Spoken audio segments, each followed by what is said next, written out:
You know, Michael Krasny's coming out with a book on Jewish jokes. Is he? Yeah. So Michael, because Michael sent me the thing, the galley, not the galleys, but the first draft, because we always trade these things. Yeah. So so I gave him one. Elsa, sit. No. Unless you want something. Well, I'm going to bring this over for the... Go ahead. Because Yeah, carry on. he asked me for my comments, and I'm very fond of Michael, and I think that he's very. I have tremendous regard for his show and what he does and everything. He's a good interviewer. Yeah, he's a very good Yeah. interviewer. Yeah, he is.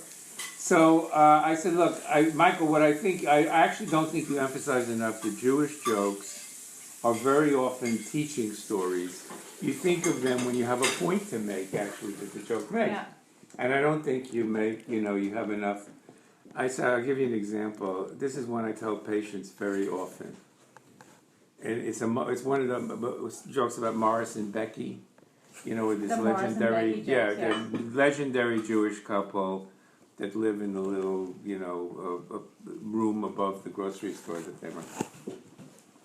So in this one, this is the one you get the point of it. Why I think it's a teaching story, and why I tell patients. And Michael's going to include it actually his book. So, Nice. So this night, Morris and Becky are in bed together. And Morris is tossing and turning, and he bumps into Becky. She says, "Morris, what's? I tell you, you know this joke." Probably. Even if you did, we want to hear it again. No, Go ahead. because you're a great joke teller. Go Go ahead. He ahead. says, "Morris, what's the matter?" He says, I don't know how I'm going to pay Shlomi Birnbaum the $10 I owe him. She says, go to sleep. 15 minutes later, he's tossing and turning, he catches in the ribs with an elbow. Oh. Morris, what now? He said, I'm so worried. I don't know how I'm going to pay Shlomi Birnbaum the $10 I owe him. She says, will you go to sleep? Because he's going, tossing and turning. So 15 minutes later, he kicks her. What? I'm so worried. I don't know how I'm going to pay Shlomi Birnbaum the $10 I owe him. She said, go to sleep, man. 15 minutes later, once again, he goes and that bumps with it. What, Morris? I'm so worried. I don't know how I'm going to pay Shlomi Birnbaum the $10 up. Becky jumps out of bed, stomps over to the window, throws the window up. It's the middle of the night. Everything outside is dark and still. She screams at the top of her lungs. Shlomi! Shlomi Birnbaum! Shine me! Finally, at the other side of the street, a window goes up and a sleepyhead comes out. He says, no? You know who wants it? He says, Morris Finkelstein is not going to pay you the $10 he owes you. She slams the window down. Marcia's back to bed. She says, now, let him worry. You get some sleep.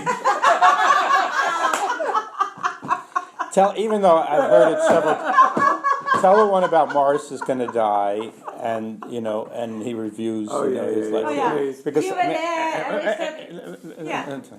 Well, yeah, I don't You were know. there. That She one. doesn't know it. That was a great. You were there.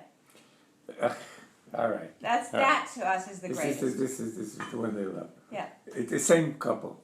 Morris is dying. Becky's sitting by the bedside. He says, Becky, I remember in the old country when the pogroms came, we had to flee. Becky, you were by my side. You were there. Then we came to the New World. We started our little business. We had a fire. We lost everything. Becky, you were by my side. You were there. Then we started a family. And the Lord saw fit to take our little son away from us. Becky, you were by my side. You were there. Oh dear, I think I see the shape of this. And now, Becky, I'm dying of cancer. Once again, Becky, you are by my side. You are there. Becky, you're a fucking jinx. I thought at this point there's got to be some fight. You know how many of these there are? There's like 200 of these. Okay, and the one with the grandmother with her, grandchild, and they're at the beach, and this renegade God. wave comes. Okay, Yeah. that's a great one too. What is this? Is there a Jewish joke? Yeah. This is like a major classic. The Jewish, well, it's a comparison joke. So the Gentile grandmother is walking along, and with her grandson, and a rogue wave comes and sweeps the child out into the ocean on the beach. And the Christian grandmother, the Gentile grandmother, falls to her knees. She says, "Oh Lord, Lord, please bring my little grandson back to me. If you do this, I swear, Lord, I will devote myself for the rest of my life to doing good works and to teaching the gospel. And then another rogue wave comes and deposits the kids on the beach. She says, thank you, Lord, thank you, Lord. Comes along the same beach, a Jewish grandmother with her grandson. Rogue wave comes, sweeps the kid out. She drops to does this. Oh Lord, please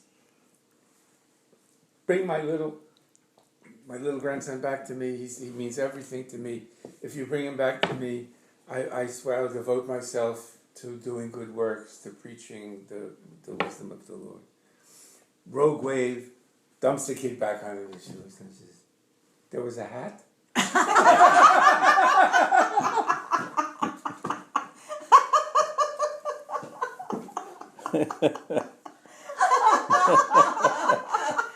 right. Don't let this little stuff slide by. There was that. No, that comes from a genre of jokes about Jewish people. That is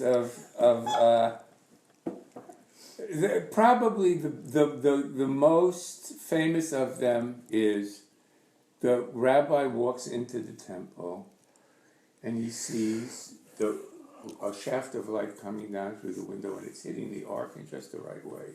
And he falls to his knees and he says, Oh Lord, you're before your magnificence, I am nothing.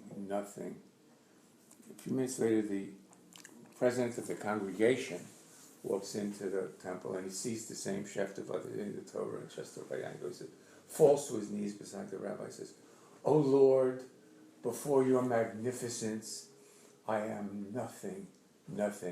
In the back is the janitor with a mop.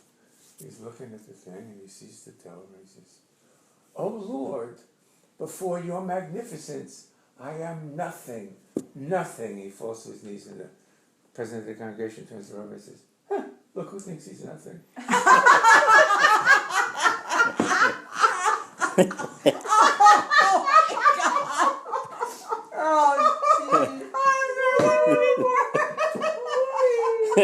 Oh, you never... Oh, there's like a 400 of those.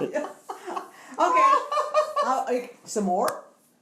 Well, the original of that is the little Jewish man is looking in the mirror and he says, I'm not very good looking, and I'm not very smart, and I'm not very wealthy, but boy, am I humble.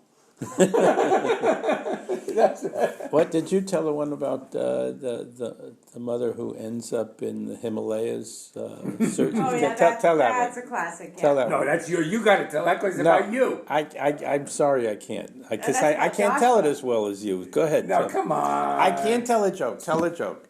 Go ahead. She knows this joke. Go ahead. So she does. Go ahead. Yeah, so run it at me. So Mrs.